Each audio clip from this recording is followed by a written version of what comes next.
Hi, ഇന്നൊരു snack time വ്ലോഗാണ്. Just ഒരു പഴംപൊരി making and അതിൻ്റെ റെസിപ്പി, അതാണ് മെയിനായിട്ട് ഫോക്കസ് ചെയ്തിട്ടുള്ളത്. സോ ഇത് എൻ്റെ ഒരു വേ ഓഫ് മേക്കിംഗ് പഴംപൊരി ആണ്. അപ്പോൾ എൻ്റെ ഉമ്മ എങ്ങനെയാണ് ഉണ്ടാക്കാറുണ്ടായിരുന്നത് ഈ ഒരു റെസിപ്പിയാണ്. അത് ഞാനും ഫോളോ ചെയ്തിട്ട് ചെയ്യുന്നു. അതിൽ ചെറിയ മാറ്റങ്ങളൊക്കെ വന്നിട്ടുണ്ട്. പിന്നെ നമ്മൾ ഇങ്ങനെ ചെയ്ത് വരുമ്പോൾ നമ്മുടേതായ രീതിയിൽ കുറച്ച് മാറുമല്ലോ. ബട്ട് ബേസിക് റെസിപ്പി ഇതൊക്കെ തന്നെയാണ്.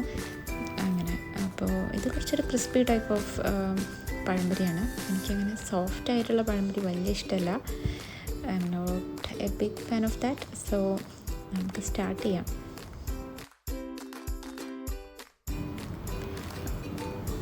ഞാനൊരു ടീ കപ്പിൻ്റെ അളവിലാണ് എടുത്തിട്ടുള്ളത്. ഒരു ടീ കപ്പ് മൈദപ്പൊടി ഇട്ടിട്ടുണ്ട്. അതിലോട്ട് ഒരു 3 ടീസ്പൂണോളം പാൽപ്പൊടി ആഡ് ചെയ്തിട്ടുണ്ട്. പിന്നെ ഒരു 3-4 ടേബിൾ സ്പൂണോളം അരിപ്പൊടി ആഡ് ചെയ്തിട്ടുണ്ട്. അത് ആ ഒരു ക്രിസ്പിനെസ് കിട്ടാൻ വേണ്ടിയിട്ടാണ്. പിന്നെ ഷുഗർ നമ്മുടെ ആവശ്യത്തിന് എത്ര മധുരം വേണോ അത്രയും ഷുഗർ. അപ്പോൾ ഞാനൊരു 4 ടീസ്പൂണോളമൊക്കെ ഷുഗർ ആഡ് ചെയ്തിട്ടുണ്ട്. പിന്നെ കളറിന് വേണ്ടിയിട്ട് കുറച്ച് മഞ്ഞൾപ്പൊടി, അത് ഞാൻ കുറച്ച് അധികം ഇടാറുണ്ട്, എനിക്ക് കളർ ഇഷ്ടമാണ്. പിന്നെ ഒരു 3-4 ഏലക്കായ ചതച്ചതിട്ട് കൊടുക്കുക. അത് പൊടിച്ചിട്ടിട്ടാൽ കുറച്ചുകൂടെ നന്നായിരിക്കും. ഞാൻ മടിയായതുകൊണ്ട് ഇങ്ങനെ ഇട്ടു, അത്രയേ ഉള്ളൂ. എന്നിട്ടത് നന്നായിട്ട് ഇളക്കി കൊടുക്കുക. പിന്നെ ആവശ്യത്തിനുള്ള വെള്ളം ഒഴിച്ചിട്ട് നല്ലോണം മിക്സ് ചെയ്തിട്ടെടുക്കുക. അപ്പോൾ അത് ഞാൻ കൈ വെച്ചിട്ടാണ് ചെയ്തിട്ടുള്ളത്. അതൊരു മിക്സ്ചറിൽ നമുക്ക് മിക്സിയിലാണെന്നുണ്ടെങ്കിൽ നമുക്ക് കുറച്ചും കൂടെ പെട്ടെന്ന് ചെയ്തെടുക്കാൻ പറ്റും. അല്ലാന്നുണ്ടെങ്കിൽ കൈ വെച്ചിട്ട് ഞാൻ ചെയ്ത പോലെ ഇതുപോലെ ചെയ്താൽ മതി. എനിക്കതാണ് സൗകര്യം. അപ്പോൾ ഞാനങ്ങനെ ചെയ്യുന്നു. അല്ലെങ്കിൽ ഫോർക്കൊക്കെ യൂസ് ചെയ്തിട്ടും നല്ലോണം ലംസ് ഒന്നും ഇല്ലാണ്ട് ഇളക്കിയെടുക്കാൻ പറ്റും. അപ്പോൾ ഈ ഒരു പരുവാണ് ഞാൻ പഴംപൊരിക്ക് പ്രിഫർ ചെയ്യാറുള്ളത്. ഈ ഒരു പരുവാകുമ്പോൾ മിക്സ് ചെയ്യുന്നത് ഏറെക്കുറെ അതിൻ്റെ ഒരു ഇത് കൺസിസ്റ്റൻസി സെറ്റായിട്ടുണ്ട്. ഇനി അപ്പോൾ നമുക്കത് ഫ്രൈ ചെയ്യാം.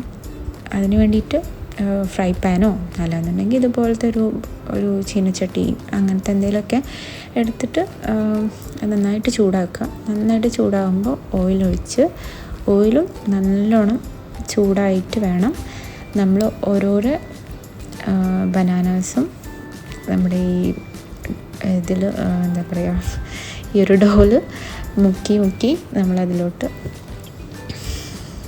ഇടണം. അപ്പം ഇതിന് മെയിൻ എന്ന് പറഞ്ഞാൽ നല്ല ചൂടായിട്ടിരിക്കുമ്പോൾ വേണം ചെയ്യാനായിട്ട്. അല്ലാന്നുണ്ടെങ്കിൽ എണ്ണ കുടിച്ച്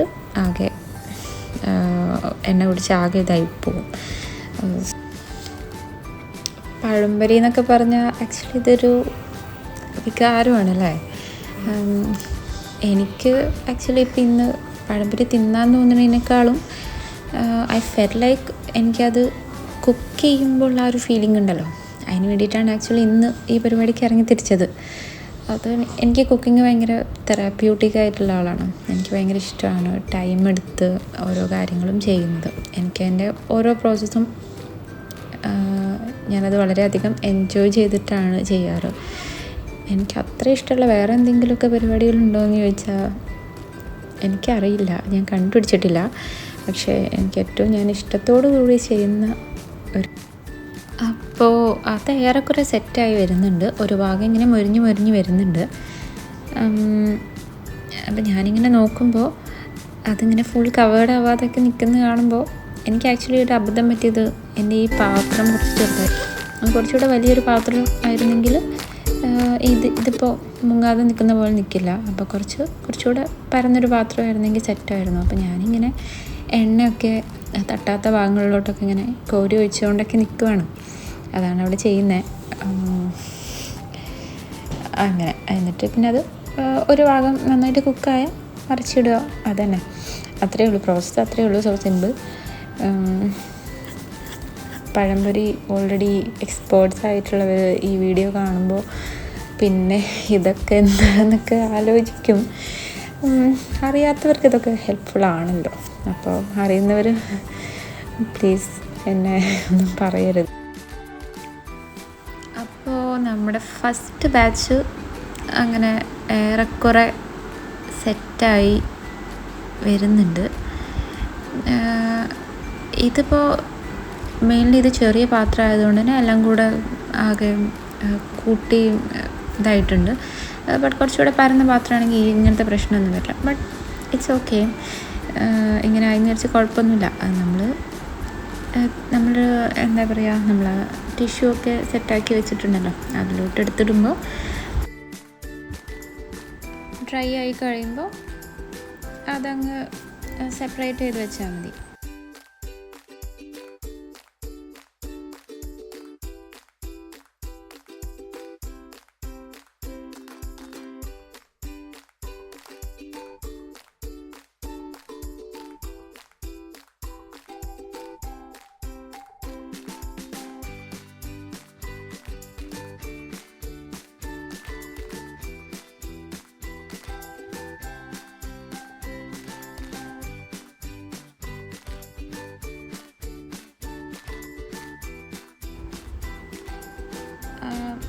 ഈ ഒരു ബാച്ചിലുള്ള പഴംപൊരിയും ഏറെക്കുറെ ആ ഒരു നല്ലൊരു യെല്ലോ ഗോൾഡൻ ആ ഒരു കളറൊക്കെ വന്ന് സെറ്റായിട്ടുണ്ട്. നല്ലോണം വെന്തൊക്കെ വന്നിട്ടുണ്ട്. ക്രിസ്പി ആയിട്ട് മൊരിഞ്ഞൊക്കെ സെറ്റായിട്ടുണ്ട്. അങ്ങനെ അതും മാറ്റി വയ്ക്കാനായിട്ടുണ്ട്.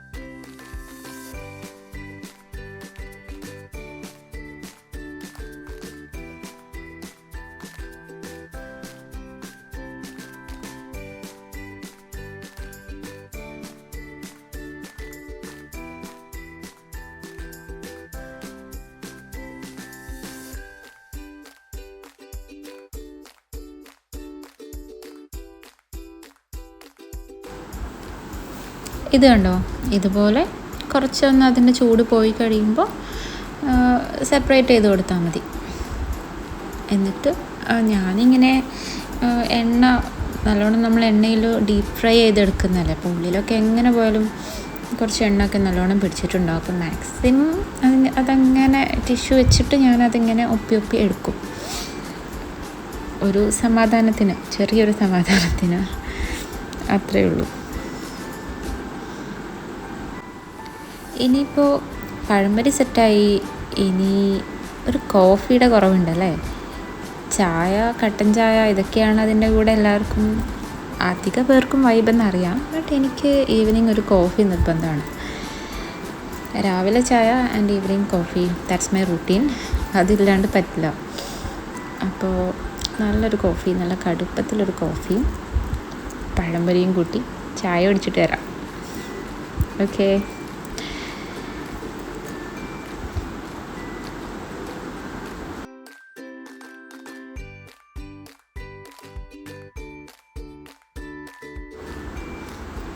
ഇത്രയും സമയം എൻ്റെ വീഡിയോ കണ്ടിരുന്ന എല്ലാവർക്കും താങ്ക്സ് ഫോർ വാച്ചിങ്.